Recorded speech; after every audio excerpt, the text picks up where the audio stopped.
عزیز طلباء، B S Urdu course code 9023 کے ساتھ میں ہوں صفت رشید۔ عزیز طلباء، اس سے پہلے ہم عالمی کلاسیک میں اوڈیسی کے بارے میں پڑھ چکے۔ آج ہم اس کے بعد شکنتلا کے بارے میں کچھ بنیادی باتیں کریں گے۔ شکنتلا سنسکرت ڈرامہ ہے جو جسے ناٹک بھی کہا جاتا ہے، پلے ڈرامہ۔ یہ اس کا دورانیہ کم و بیش پہلی صدی عیسوی سے 5ویں صدی عیسوی تک کا کہا جاتا ہے، یعنی جو تو اس کے رائٹر ہیں کالی داس، اور اس کا لکھنے کا جو ٹائم پیریڈ ہے، زمانہ ہے، اس کے بارے میں حتمی طور پہ ابھی کچھ بھی معلوم نہیں۔ ایک اندازہ ہے، زیادہ محققین کے مطابق یہ 3 اور 5ویں صدی عیسوی کے درمیان کہیں لکھا گیا، اور اس کی شہرت کوئی 19ویں صدی میں یورپ پہنچتی ہے، اور اس کے پھر تراجم جرمن میں، انگریزی میں 19ویں صدی میں ہی ہونا شروع ہو گئے۔ انگریزی میں اس کا ترجمہ 1798 میں سر ولیم جونز نے کیا، پھر اس کے بعد وینئر ولیمز نے، اسی طرح بعد میں یعنی 19ویں صدی میں ہی کوئی اس کے کم و بیش 3-4 انگریزی میں تراجم آئے اور دیگر زبانوں میں۔ اب تو یہ صورتحال ہے کہ شاید ہی دنیا کی کوئی بڑی زبان ہو جس میں اس ناٹک کا ترجمہ موجود نہیں ہے۔ عزیز طلباء، جب بھی ڈرامے کی بات ہوتی ہے تو آغاز عام طور پر کیا جاتا ہے یونانی ڈرامے سے، جو کہ غلط بھی نہیں ہے۔ ظاہر ہے کہ وہ قبل مسیح سے ہے اور بہت مضبوط اس کی روایت ہے، جو کہ آگے چل کر رینائساں کے زمانے میں شیکسپیئر نے اس پہ مزید اس کو آگے بڑھایا، اسی اصولوں پہ جو کہ یونانی گریک ٹریجڈی ہوتی تھی، ڈرامے ہوتے تھے۔ لیکن سنسکرت جو پوئٹکس ہے، سنسکرت اصول و ضوابط ہیں ڈرامے کے، اس میں ہمیں سوائے شکنتلا کے اور چند اور ڈراموں کے بہت تسلسل کے ساتھ ایک روایت نہیں ملتی۔ شاید یہی وجہ ہے کہ جب بھی ڈرامے کی بات ہوتی ہے تو اس میں یونانی ڈرامے کے، اور اس کے بعد ایک 2-2.5 ہزار سال کے وقفے کے بعد شیکسپیئر کے ڈراموں کی بات ہوتی ہے۔ شیکسپیئر کے ڈرامے بھی ہمارے اس سلیبس میں شامل ہیں، اس پہ بھی ہم بات کریں گے آگے چل کر۔ لیکن 19ویں صدی میں جو بات ہونی شروع ہوئی کہ اس کے اندر ایک پورا جہان ہے شکنتلا کے اندر، اور جو ڈرامے کی ٹیکنیکس ہیں اس پہ یہ پورا اترتا ہے۔ البتہ ایک اس میں اس کو کہہ لیجئے کہ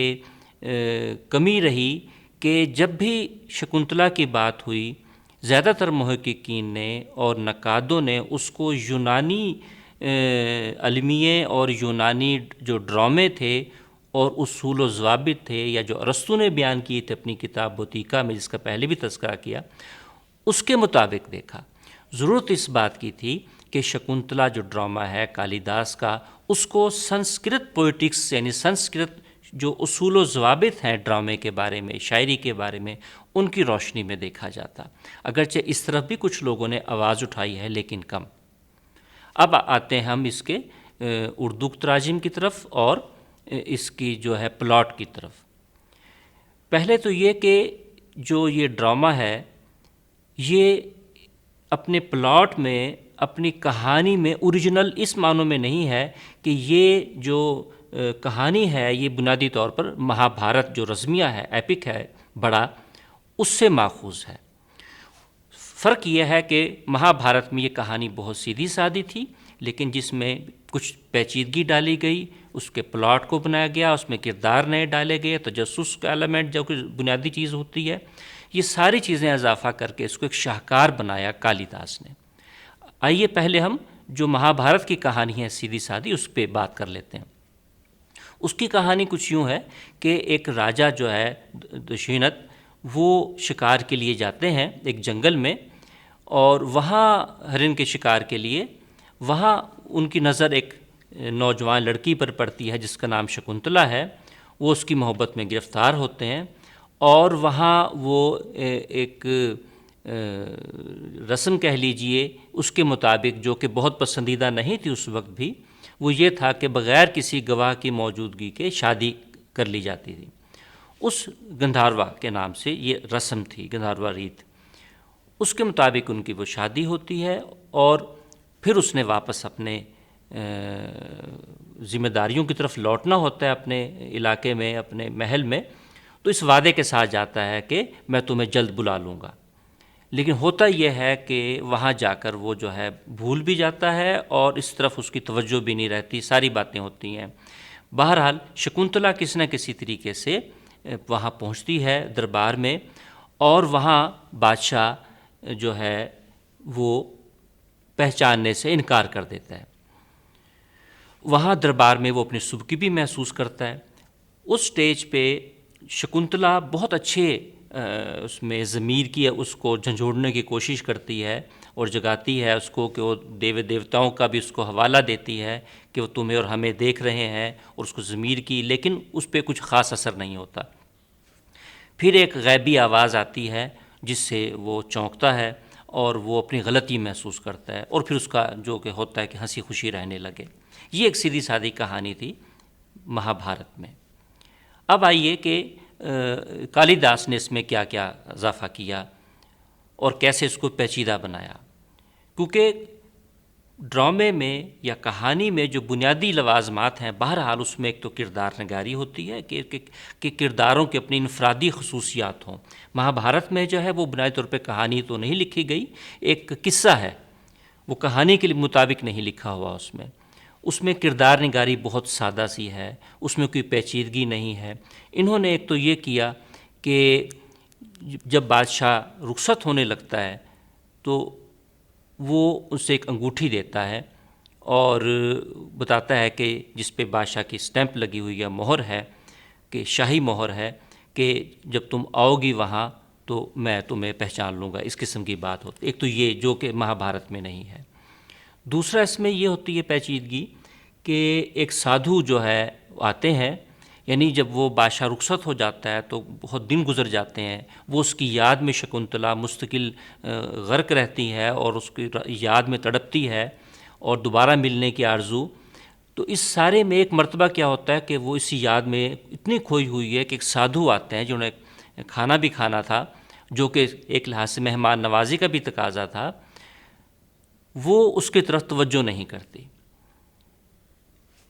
سزا کے طور پر وہ اسے بد دعا دیتا ہے سادھو کہ جس کی یاد میں تم کھوئی ہوئی ہو، یہاں تک کہ تم نے مجھے بھی نہیں دیکھا، تو وہ تمہیں بھول جائے. جو ہی وہ یہ کہتی ہے وہ بھی چونکتی ہے شکنتلا، اور اس کی ایک سہیلی اس کے قریب ہے، وہ جا کر تیزی سے اس سادھو کی منت سماجت کرتی ہے کہ ایسا نہ کیجیے، رحم کیجیے. تو وہاں پھر وہ اس میں یہ کرتے ہیں کہ وہ جب انگوٹھی دیکھے گا تو اس کی یادداشت بحال ہو جائے گی، کہ جب راجا انگوٹھی دیکھے گا. اب ایک پیچیدگی اس کے اندر یہ آتی ہے کہ جب شکنتلا کے منہ بولا باپ جو ہے کنو، وہ بھی ایک رشی ہیں. وہ رشی جو ہیں یا ہولی مین کہہ لیجیے آپ، انہیں ایک اپنی غیبی طاقت سے پتہ چلتا ہے کہ شکنتلا جو ہے وہ اس کے ہاں ایک بچے کی پیدائش ہونی ہے. تو جو ہی انہیں پتہ چلتا ہے تو انہیں تیار کرتے ہیں کہ تمہیں اب ایک سادھو کو ساتھ کرتے ہیں کہ اب تمہیں بادشاہ کے دربار میں جانا چاہیے. خیر اس طریقے سے جب وہ سادھو اور شکنتلا وہاں جاتے ہیں، اور راستے میں جو ہے ہوتا یہ کہ ندی میں انگوٹھی جو ہے گر جاتی ہے، اور پھر وہی ہوتا ہے کہ بادشاہ جو کہ دربار میں جب وہ پہنچتی ہے اور اسے یاد کراتی ہے، تو یوں کہہ لیجیے کہ جو قرض ہے، جو بد دعا ہے، وہ اپنا جو اس کی سادھو کی جو قرض تھی، اس کا نتیجہ یہ نکلتا ہے کہ بادشاہ کو نہیں یاد آتا کہ کیسا ہے. جب وہ وہاں کھڑی ہے دربار میں، اور یہ بہت اہم حصہ جو اس ناٹک کا ہے وہ یہ سین بھی ہے کہ جس میں جو مکالمہ ہوتا ہے ان دونوں کے درمیان، اور خاص طور پر جو شکنتلا بہت اپنے جذبے کے ساتھ بات کرتی ہے، منطق کے ساتھ بات کرتی ہے اور اس کی غیرت کو بھی للکارتی ہے، وہ بہت اچھے مکالمے ہیں. اس کے جو اس کے بہترین حصے ہیں ان میں یہ دربار کا سین موجود ہے. بہرحال وہ ہوتا یہ ہے کہ جب وہ اس کی بات نہیں سنتا تو ایک اس کو غیبی طاقتیں اس کو اٹھا لے جاتی ہیں اور آسمان کی طرف لے جاتی ہیں. یہاں عزیز طلبہ یاد رہے کہ یہ انسان کی خالص اولاد نہیں ہے، بلکہ اس کا باپ انسان ہے اور ماں اس کی جو ہے وہ پری ہے. جو اس کی ماں تھی اس کی پیدائش کے بعد وہ آسمانوں کی طرف چلی جاتی ہے اور پھر فطرت اسے پالتی ہے، چرند پرند ندی نالے درخت یہ اس کو پالتے ہیں، اور پھر بعد میں جو رشی ہیں جو وہ انہیں اپنے اس میں لے لیتے ہیں تحویل میں اور اس کو پالتے ہیں، تربیت بھی کرتے ہیں۔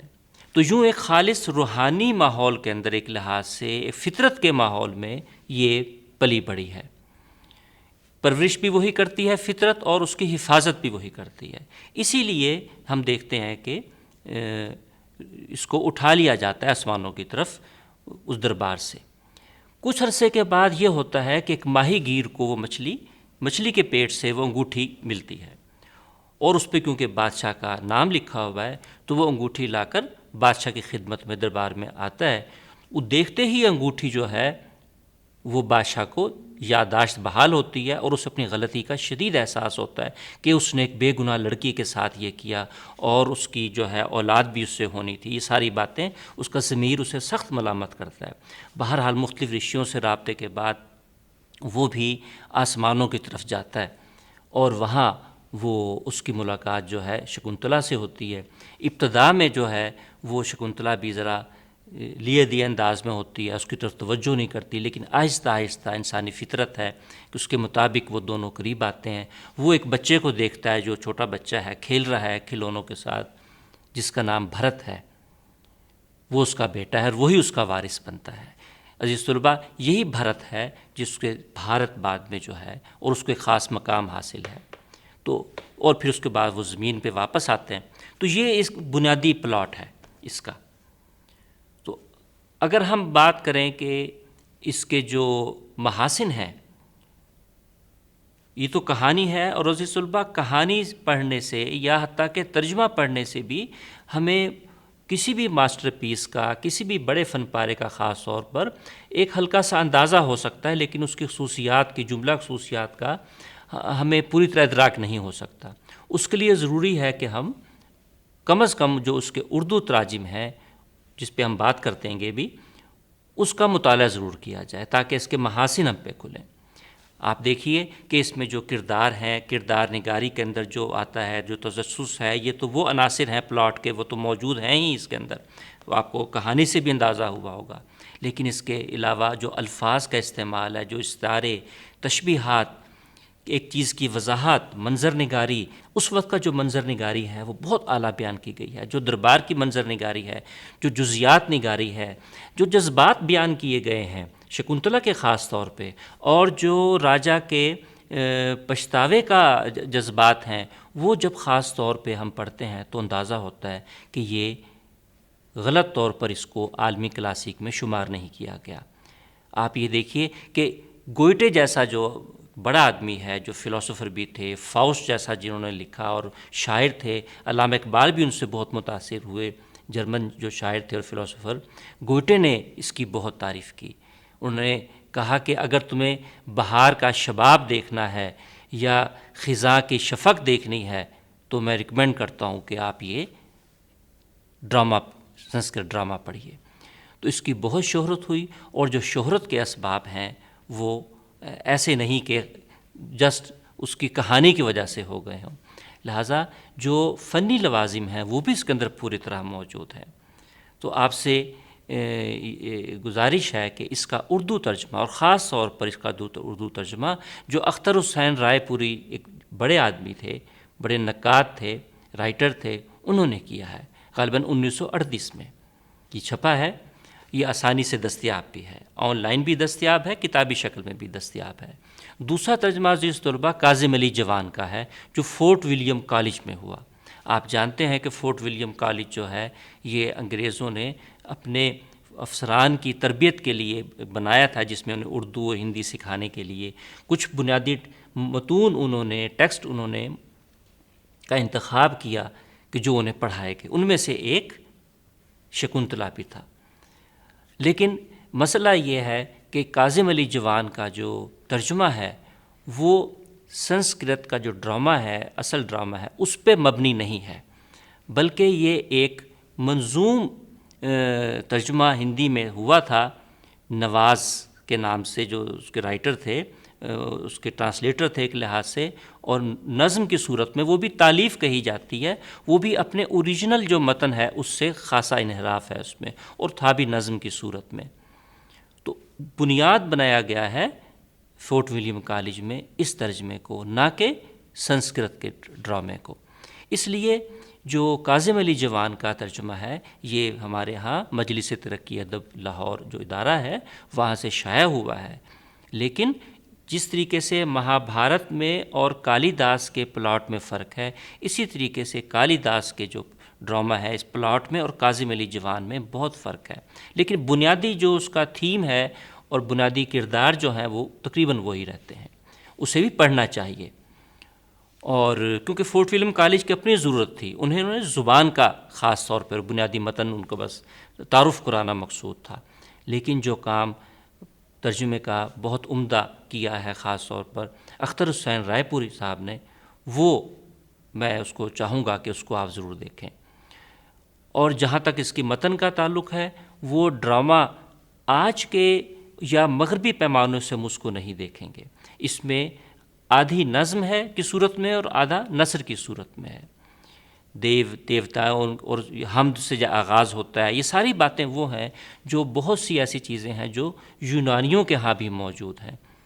تو اس لیے جو کلاسیکل ڈرامہ ہوگا، جو پرانے ڈرامے ہوں گے قبل مسیح کے یا اس کے فوری بعد کے، اس دور کو اور اس دور کی جو مائتھالوجی ہے اس کا بھی اس میں ایپک ہو، جیسا کہ آپ نے دیکھا اوڈیسی میں کہ اس میں جو گاڈز ہیں، گروسز ہیں، وہ انسانوں کے ساتھ جو ہے ان کا تال میل ہوتا ہے، اسی طریقے سے ہم اس میں بھی دیکھیں گے۔ مشکل مقام پہ مدد کرنا ہو، اس طرح کی ساری باتیں آپ دیکھیں گے کہ وہ مہابھارت کے قصے میں ہو یا